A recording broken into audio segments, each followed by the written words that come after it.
So far in this epistle of 1 John, the apostle has been dealing with things that hinder and interrupt our fellowship as believers with God. Unconfessed sin, failure to keep the commandments of God and to love the brethren, love of the world and living according to its mentality and outlook. All of those things will hinder the fellowship that we ought to be enjoying with God. And all of those things are within ourselves. They are issues that we as individual believers have to watch and to be on our guard against. But John now warns us here about an issue that is outside us. An enemy that we collectively as a body of believers have to be on our guard against. What is this issue, this enemy? It's the enemy of Antichrist. The enemy of Antichrist. These are false teachers whom he tells us in verse 19 arise from within the church. Verse 19 says, "They went out from us, but they were not of us. For if they had been of us, they would no doubt have continued with us. But they went out, that they might be made manifest that they were not all of us." This is an enemy who is trying to seduce and to allure us. Verse 26, John says, "These things have I written unto you concerning them that seduce," or allure you. John knew that in his day that he was involved in a battle for truth, and so are we today. He knew that if these false teachers got the upper hand in the church, then the Christian church would soon lose her power and effectiveness. Someone has said, if she becomes, talking about the church, if she becomes indistinguishable from the world around her, she and her distorted message will go the way of that world. They will pass away. This is why this issue that John is dealing with here is such a serious and important issue, and why he deals with it here. You know, we have only to look around us and see what has happened in certain churches and denominations. Once those churches or those denominations were vibrant and they were faithful in proclaiming the apostolic gospel, but little by little they have deserted that truth, and they are just today presenting the message that the world and the culture around them wants to hear. The result is that today they are dead and lifeless and ineffective and useless, really, as far as God is concerned. And there is always the danger, always the danger that can happen to any church, no matter how strongly evangelical they may be today and faithful to the true gospel. Many churches today that are dead, lifeless, and useless to God in the past were once vibrant and faithfully proclaimed the gospel. Pray for me as your pastor. Pray for all who stand in this pulpit that we will be true to the gospel and never allow for one moment to move from the faithful preaching of the gospel. We will go on a slippery pathway downward if we start to do that. John knew that, and so that is why he warns us here of these antichrists, these false teachers. He tells us who these antichrists are. He tells us the time that they come, and he tells us what their heretical beliefs are. And we're going to consider those three things together this morning. But he tells us all of that not merely to identify and to expose these people, to name and shame them, as it were, but as a pastor, he has a deep concern for the spiritual well-being of his little children. Verse 26, he says, "These things I have written unto you concerning them that seduce you." John was concerned about these young believers, and he wanted to warn them of the dangers of these antichrists, these false teachers. The error and false teaching of these antichrists, which is error about who Jesus is and what he has done for us, is an error that has the ability to cause us and to cause believers to stray, that is, to wander away from Christ, who is our shepherd. 1 Peter 2:25, for ye were as sheep going astray, but are now returned unto the shepherd and bishop of your souls. And it's that straying from Christ, from the good shepherd, that John is really concerned about. So, these three things. First of all, who these antichrists are, who they are. Verse 18, he says, little children, it is the last time, and as ye have heard that Antichrist shall come, even now are there many antichrists, whereby we know that it is the last time. So John talks here about the Antichrist, and he talks also about many antichrists. John is actually the only biblical writer to use this expression, Antichrist. But Jesus referred to the same thing whenever he warned his followers of false Christs. Matthew 24:24, he said, for there shall arise false Christs and false prophets, and shall show great signs and wonders, insomuch that if it were possible, they shall deceive the very elect. Jesus warned of these false Christs who would arise in the church. Antichrists are always present, seeking to deceive us as the people of God. John talks here about the Antichrist and about many antichrists. Paul spoke about the Antichrist in 2 Thessalonians 2:3-4. If you just want to turn over to that as we'll read it together, 2 Thessalonians 2 and verses 3 and 4. Paul spoke about this, the Antichrist who would arise in a future time. 2 Thessalonians 2 verse 3, he said, let no man deceive you by any means.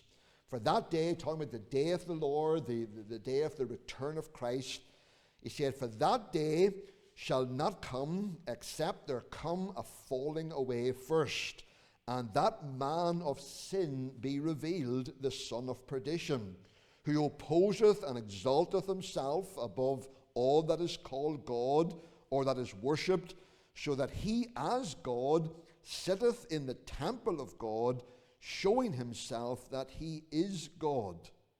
So this Antichrist that Paul speaks of here, that this man of sin, he will be the final Antichrist, the one in whom all the anti-Christian forces will find their focus at the time of Christ's return.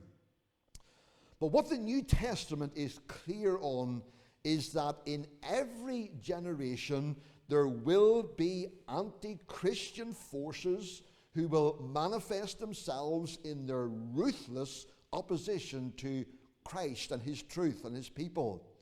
And we'll say more about that in our next point.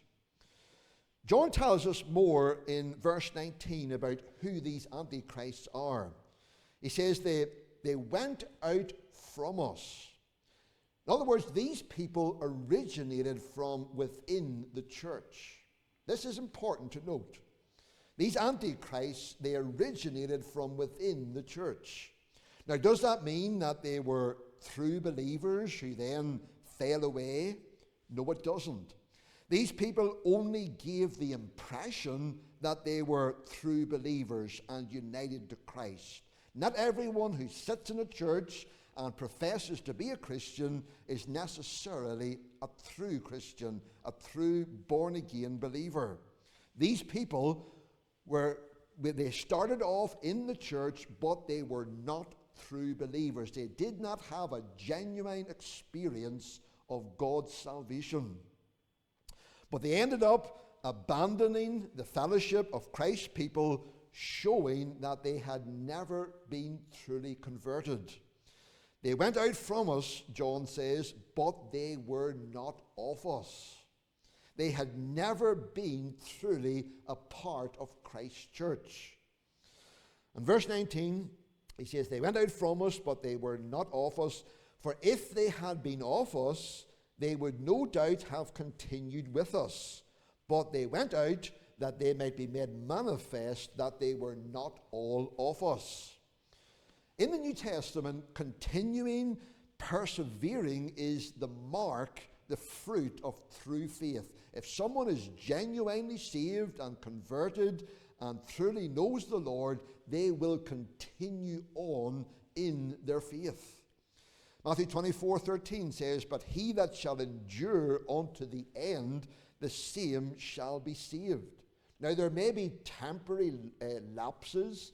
There is such a thing as genuine backsliding, where for a time a true child of God can drift away from God, can lose out with God for a time. But there will always be a return and a continuing and enduring to the end if that person is truly saved. So, the important point here is these antichrists are not some heathen, anti-God, morally depraved individuals. They actually come from within the church. This term in the Greek, antichristos, has at least two predominant ideas. One is the idea of being a rival to Christ, one who claims to possess all the power and the ability of Christ. And then the second idea is the idea of opposition to Christ, deliberately standing against Christ and his truth. David Jackman, a commentator, says the Antichrist is a usurper who under false pretenses assumes a position to which he has no right and who resolutely opposes the rightful owner of that position, Christ. Antichrists, to put it simply, are deceivers, as Jesus himself warned, seeking to deceive the elect, the true people of God. We must detect and we must oppose every form of Antichrist. Every teaching and behavior that does not point to and exalt Christ and put him in the preeminent place, making everything glorify and honor him, everything pointing to and exalting him, all such is to be resisted and opposed, because they are ultimately for our destruction and draw us away from Christ. Friends, if we want to be faithful to Christ, if we want to remain true to him, to his word, if we want to be effective for the Lord in reaching that lost world out there, we need to be on our guard, both as individuals and as a church, against all that can be termed and classed as Antichrist. All that does not point to and exalt Christ, everything that would draw us away from Christ in any way, we are to oppose it, we are to resist it. So, as our first point, who these antichrists are. They're those who arose from within the church. They were not true believers. They went out, and their purpose is to deceive and to draw us away from Christ. But then our second point is not only who they are, but the time that these antichrists come. The time that these antichrists come. Verse 18, it says, little children, it is the last time. Note that carefully. Little children, it is the last time. John's writing here nearly 2,000 years ago, and he says, little children, it is the last time. John describes the time in which these believers were living, the time that he was writing to them, the time that these antichrists are appearing. He describes that as the last time. The last time. Now, whenever John was writing that, did he mean that within a few short hours or days, Christ was going to return again? That his return was imminent at that point in history? No, he did not mean that. If he did, then he has been proven wrong. For almost 2,000 years have passed since John wrote this, and Christ still hasn't come back. No, he did not mean that Christ was about to come at any moment at that particular point in history. In the New Testament, we study carefully, the last time and the last days are phrases that are used to describe the whole period between Christ's first coming and his second coming. Hebrews 1 and verse 2 says, God hath in these last days spoken unto us by his Son. Again, that was written 2,000 years ago, just after the ascension of Christ and the beginning of the Christian church at that time. It was described as the last days. This whole period between the two comings of Christ is described as the last days, or the last time.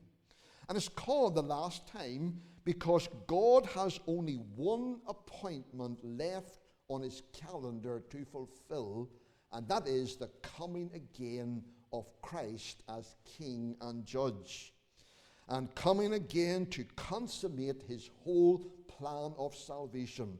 Christ is coming again. That's the only appointment that is left on God's calendar. That's why we're living, and all of the believers from the time of Christ have been living in the last time, because Christ, all that's left to happen now is for Christ to come again and to consummate God's salvation, raise the dead, judge the world, and bring in the everlasting glory. Turn back to 2 Peter chapter 3 and verses 10 and verse 13. Just a few pages back, 2 Peter chapter 3 and verse 10. Peter writing says, but the day of the Lord will come as a thief in the night. The day of the Lord, referring to the day of the end of the world, the day when Christ will come again. He tells us that the day of the Lord will come as a thief in the night, unexpectedly. A thief does not tell you when he is coming. You do not know until he has come to your house and has broken into it or whatever. Christ's coming will be like a thief in the night. Absolutely no indication that it is going to happen at the precise moment that it happens. He says, but the day of the Lord will come as a thief in the night, in the which the heavens shall pass away with a great noise, and the elements shall melt with fervent heat. The earth also and the works that are therein shall be burned up. And verse 13, nevertheless, we, according to his promise, look for new heavens and a new earth, wherein dwelleth righteousness. Peter makes it very clear, Christ, the day of the Lord, it will happen like a thief in the night, suddenly, unexpectedly. And when it does, judgment is going to fall upon this old world, and the everlasting glory, the new heavens and the new earth, that glorious world that Christ is preparing for his people, is going to be brought in. So, this whole period that we're living in, and that the people of God have been living in from the first coming of Christ, is the last time. Because there is no more time after this, only eternity and the eternal state. And according to John here then, what is one of the major signs that this present age is indeed the last time? And his answer is, it is the presence of Antichrist. This whole period of the last time, right from these apostolic days until the very end, these days will be marked by a spirit of Antichrist, hostility to Christ. Sometimes this is in the form of error infiltrating the church. Other times it is the form of direct persecution. It is always a valuable thing, friends. I always encourage you to read church history. We are so impoverished if we do not understand and realize what has been happening throughout church history. You look back over the history of the church over the past almost 2,000 years, and you will discover that there has always been opposition to Christ.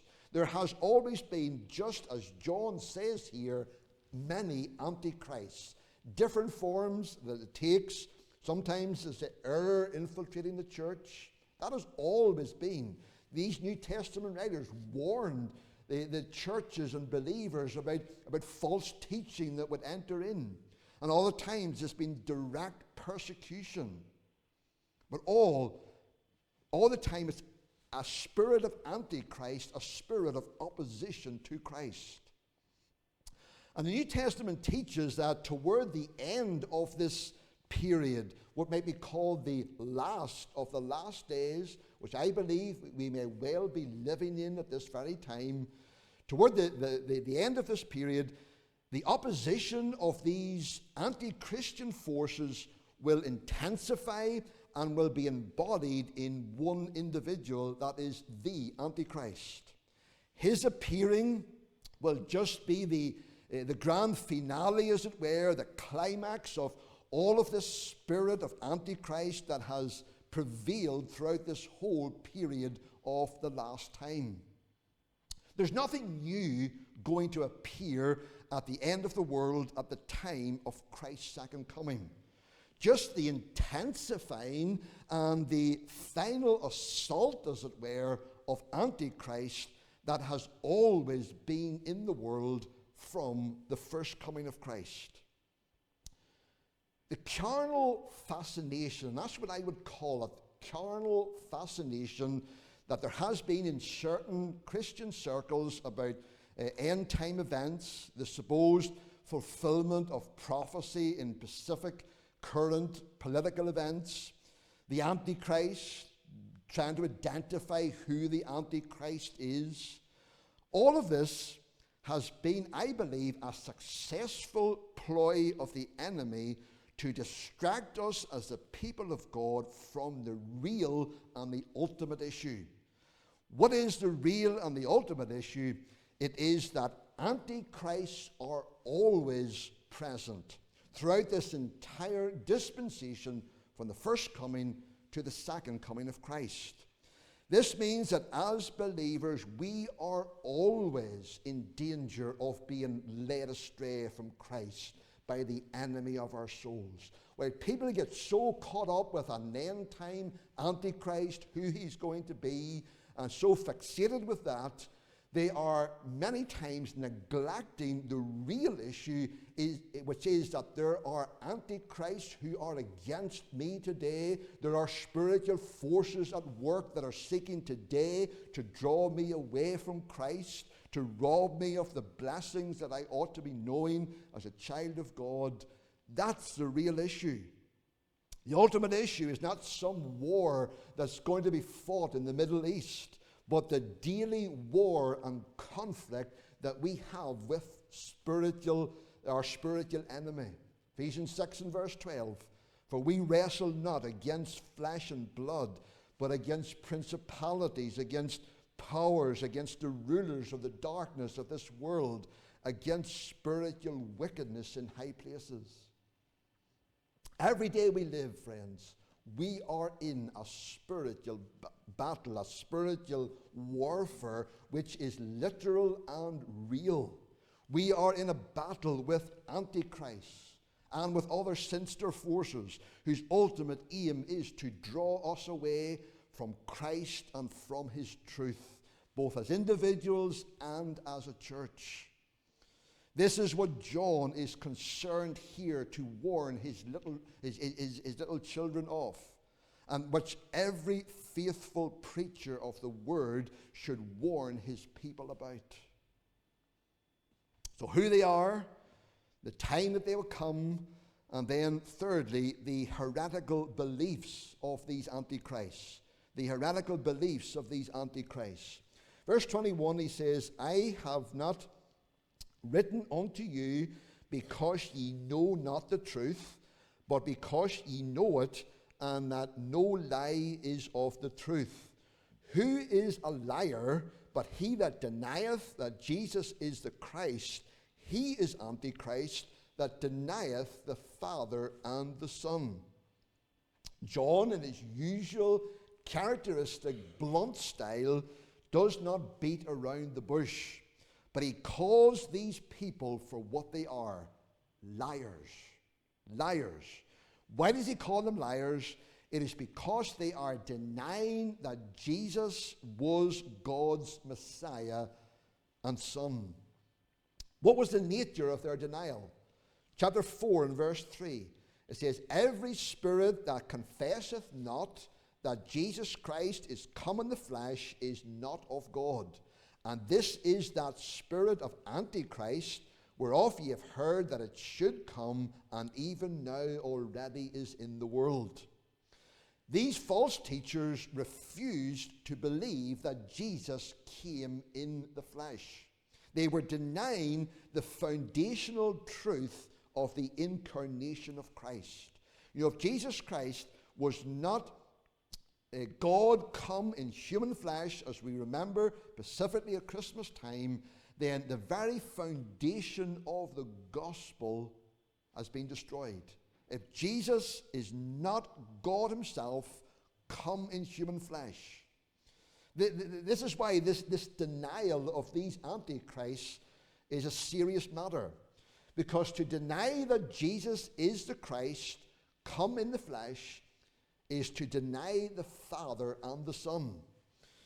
Verse 22, he says, he is Antichrist that denieth the Father and the Son.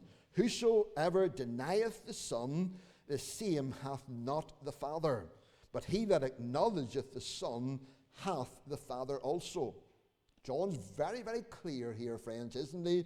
If a person does not believe that Jesus of Nazareth was and is the Christ, God's Son, sent by the Father into the world, who took on our human nature, if someone does not believe that, then that person is literally against Christ.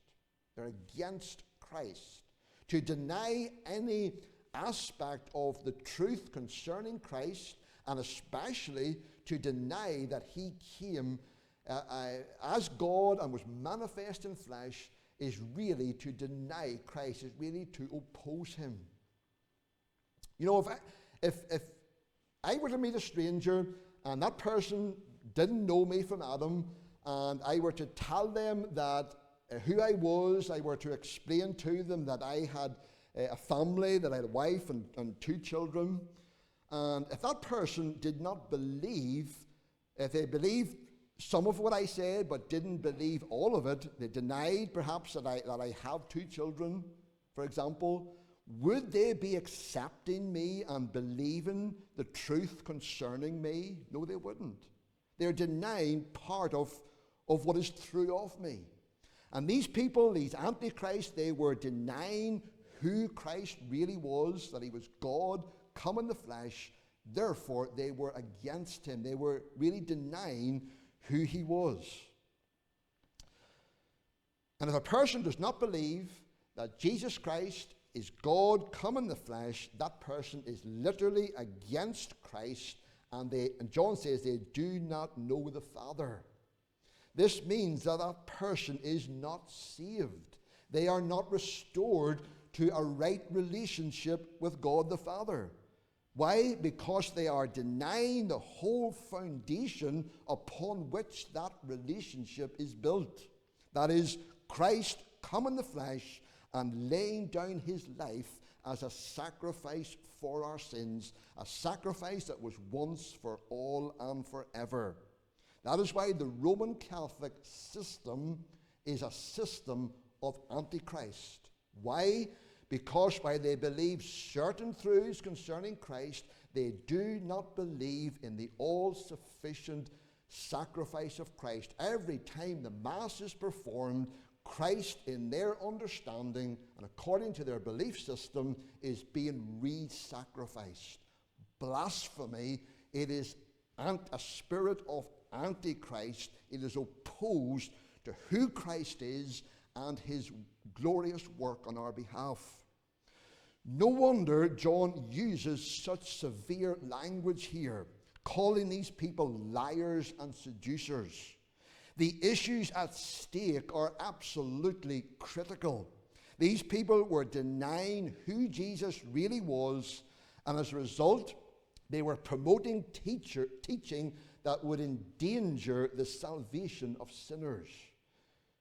John 3:36, he that believeth on the Son, that is, believes in him for who he is and for all that he has done for us, he that believeth on the Son hath everlasting life, and he that believeth not the Son shall not see life, but the wrath of God abideth on him. This is why this is so serious. John had a deep concern for the honor and the glory of Christ and for the salvation of and blessing of his people. And so that is why he writes in such blunt terms as he does here. He was not being narrow-minded. He was simply being faithful to Christ and to the gospel. Friends, this gives us a great motivation for reaching out with the gospel both at home and abroad. All roads do not lead to heaven. Our world is full of religions and belief systems which deny who Jesus really is and his finished work on our behalf. They are Antichrist, and they desperately need to hear the truth of the gospel. Millions in our world are caught up this morning in false religious systems which John brands here as lies. They need the truth of the gospel. That is why we need to be reaching out to our neighbours here, to our friends in Cull Island, and further afield across our world. Because all over our world this morning, there are absolute teeming multitudes deceived by the spirit of Antichrist, deceived by false religions, and people are hopelessly lost without knowing Christ, who was God come in the flesh, and because he came in the flesh, he went to the cross, he suffered and bled and died to provide salvation for us. And without that truth, without that reality, without a saving faith in who Christ is and what he has done, people are lost and will be lost forever. Verse 23, he says, whosoever denieth the Son, the same hath not the Father. But he that acknowledgeth the Son hath the Father also. You can't have God without a saving faith in Christ. You can't have God without a saving faith in Christ. That statement that I have just made sweeps aside every false religion in our world and shuts us into the truth of the gospel itself, that only in Christ and who he is can we be saved. There's salvation in no other name. Jesus said, I am the way, the truth, the life. No man cometh unto the Father but by me. We must guard that truth with every fibre of our beings. This is why what John warned his readers of here, these young believers, the spirit of Antichrist must be fought against, must be recognized for what it is, and must be condemned. We must not allow it a foothold. Let's guard the gospel that's so precious to us. Let's go forth and proclaim it to those who are deceived by the spirit of Antichrist. May God write his truth upon our hearts this morning for his glory.